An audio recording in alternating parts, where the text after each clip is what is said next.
your mind is limited. The belief system in you is limited by past experiences. So it's very, very difficult to imagine making more than twice what you made in the past. It's just difficult. Is that fair?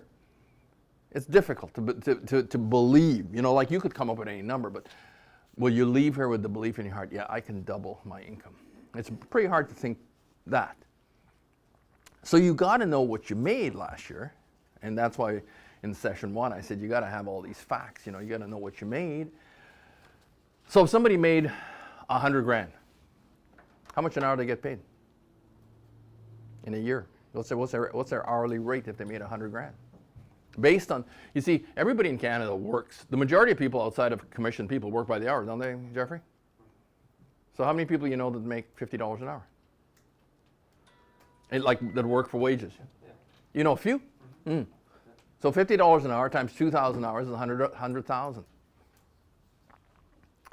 Now the moment you can get to making $100 an hour, now you're getting paid 200,000. I mean, there's people in the room that have made a lot more than that. You guys probably don't know that one of the stars in the business just walked in the room. So he already knows what it's like to make way over $500,000. But when you came here, you didn't think that was possible, did you, Harj? Nope. Never thought it was possible.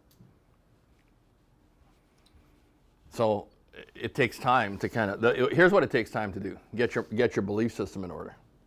Because when you come and you're making 30 grand a year, or 40 grand a year, or 50 grand a year, or 60 grand a year. I mean, 60 grand a year, that's $30 an hour. See, that's the number. So it's important to write that number down only because if you know what your time is worth, and you only have so much time, you can decide the number. I can't decide the number. Everybody's got to decide the number for themselves. You decide what the number is that you're worth, that you believe this is what, based on past experiences, right? And so once you know what that number is, you only got so many hours in the day. And so the question to ask yourself is, am I doing the highest dollar productive activity every hour? You can only work so many hours, right? You got to eat, you got to sleep, you got to exercise, you got a family, you got other things you got to do. So you're going to work so many hours. In those hours, am I making the highest dollar productive activity? So once you got that figured out, now you got to come up with, you got to figure out, well, there's the numbers, there's the examples, right? Like we did that, I did that slide. Just kind of crunch the numbers and come up with the number. And at some point in your plan, figure out, okay, this is how many dollars an hour I'm gonna earn, right? Does that make sense?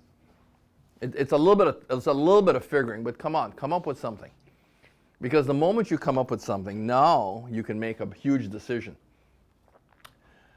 Well, first of all, before I leave it, if you're new to the business, even if you're new to less than 3 years in the business, so then you should remember what you used to get paid for whatever job you did. You cannot make that amount of money in real estate and make it. You know, like you know what I'm saying? Like what do they pay prison guards or government employees, Harsh? What do they pay them? 75 to 100. So they're making between $35, $40 an hour to $50 an hour, right? You can't come to real estate and make the same money because you're going backwards. If you make the same as what you made at the job, you're going backwards. You have to make more because you have expenses you didn't have over there. And you have to create the work. So it's not like you just show up and get paid. So I'm thinking you got to make at least 25, or Scott would give me a number, 25, 30% more, 40% more. You know what I'm saying? 40, you got to make at least 40% more. So if you were making, $100, $100,000 a year, you come here, you got to make 140,000, just to kind of like, so you know you're not going backwards. Make sense? I mean, that's why there's really no room for part-time people. There's absolutely no room because they'll never learn the skills. They're just tough. Matter of fact, I tell people to don't start unless you got 6 months worth of living expenses in the bank. Because you need to kind of put focus, learn the skills, get to work on the activities, all that kind of stuff. So, okay. Once you got that figured out, quickly. Now tell me. You need to figure out where am I going to make the most money? So the question is, what are your top 4 priorities?